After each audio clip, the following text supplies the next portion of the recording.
Hi everyone, I'm Luis Ortega from Barcelona. I'm interventional cardiologist. So today I have the pleasure to interview Dr. Gilbert Tang, who is cardiac surgeon at Mount Sinai Hospital in New York. Dr. Tang is well known from his work in interventional cardiology in the aspect of structural heart disease. And today we will make a small interview on his paper that was published this year in Interventions, which was the co-aligned study. So Dr. Tang, please, could you introduce the rationale, the methods, and the main results of this very interesting study you did?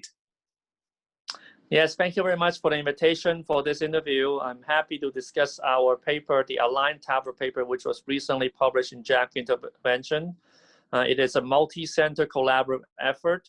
We want to look at the alignment of transcatheter heart valves after TAVR. This has not been studied before. As a cardiac surgeon, when we do surgical aortic valve replacement, we always align the commissures of the surgical valve with the native commissures.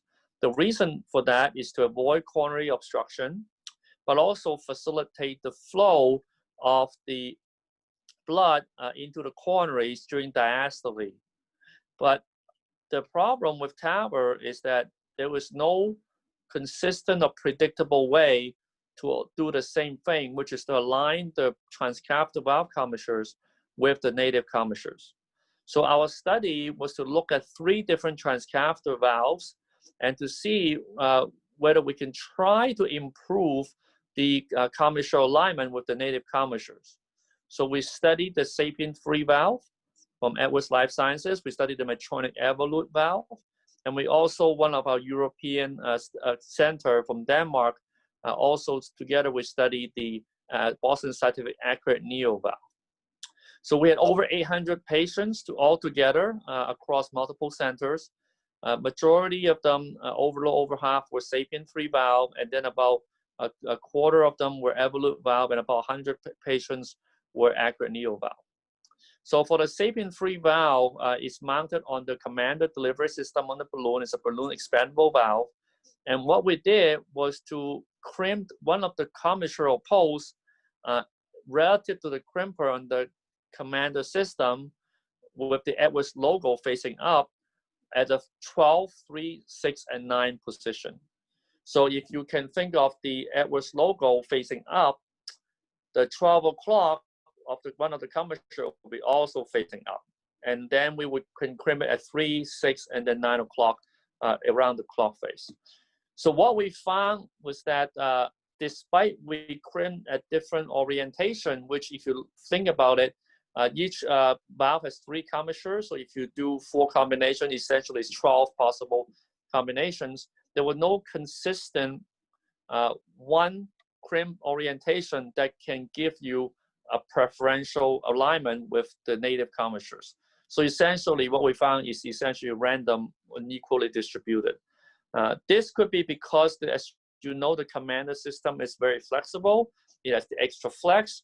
And also because it's a balloon expandable valve, when it deploys, it depends where the wire position is and where the catheter position is.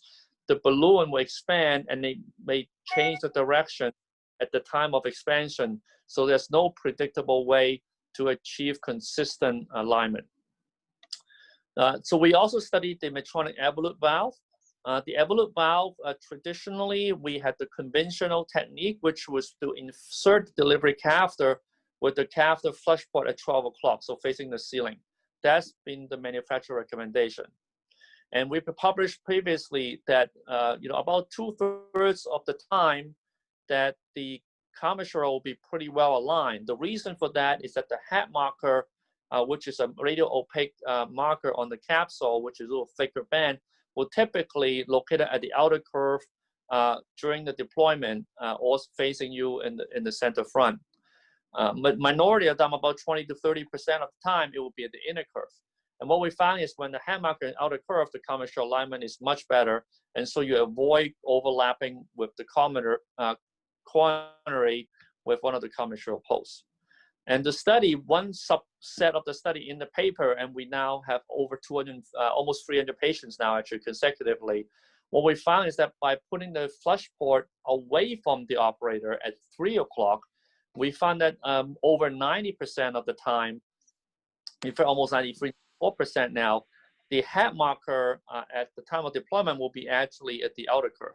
And that allows us to improve commercial alignment and reduce the incidence of coronary overlap compared to the conventional technique.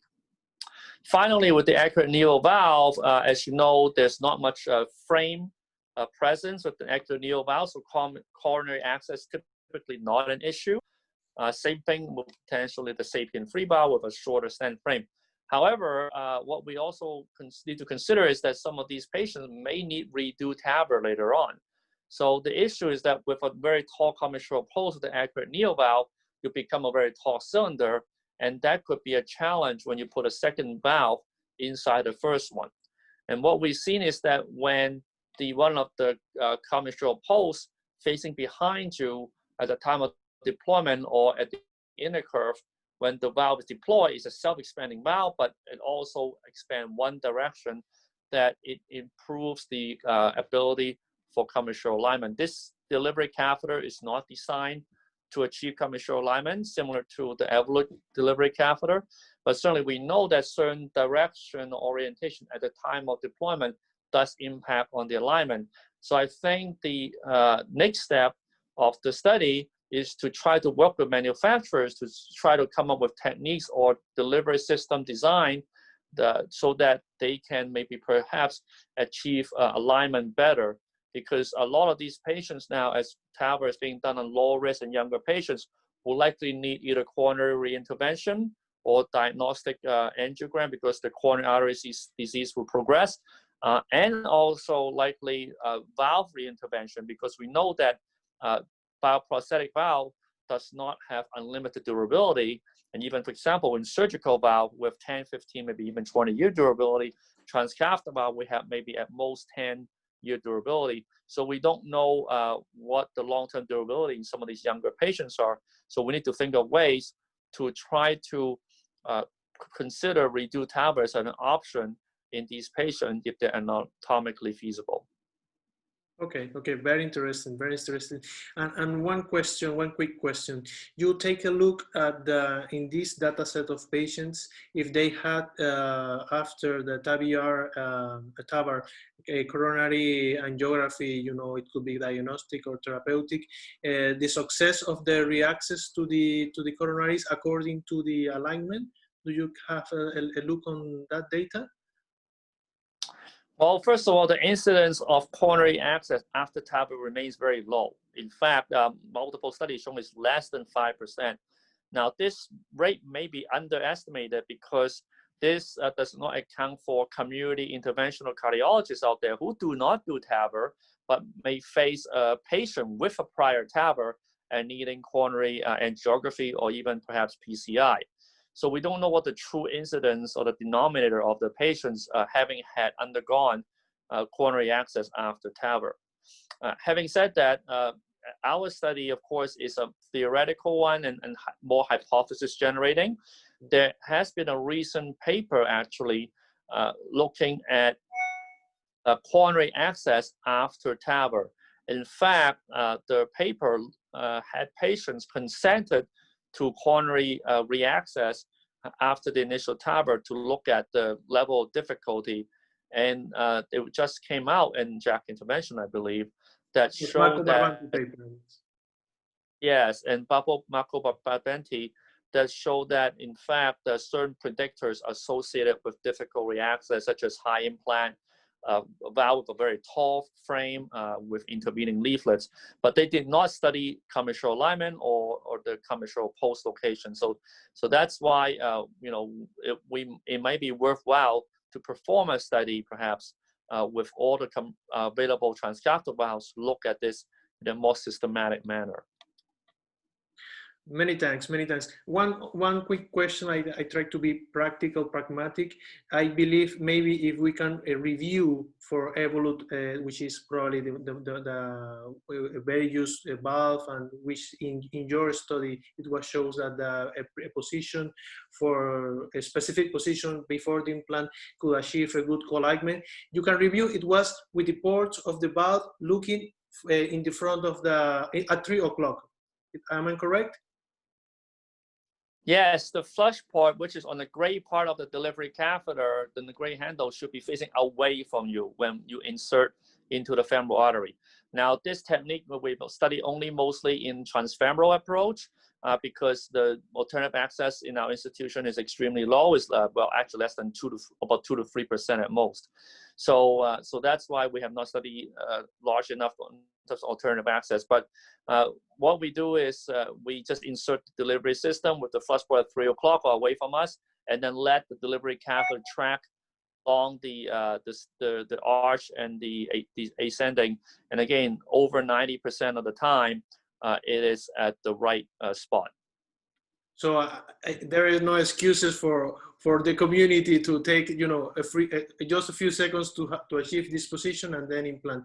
So many thanks, Dr. Tang, for your time. For this interview, has been very, very interesting to have the insight of the principal investigator of this incredible study. So many thanks. And this is a comment for the King Fayed Armada Hospital, which are organizing a structural virtual meeting. And this interview is for this purpose. Many thanks and goodbye.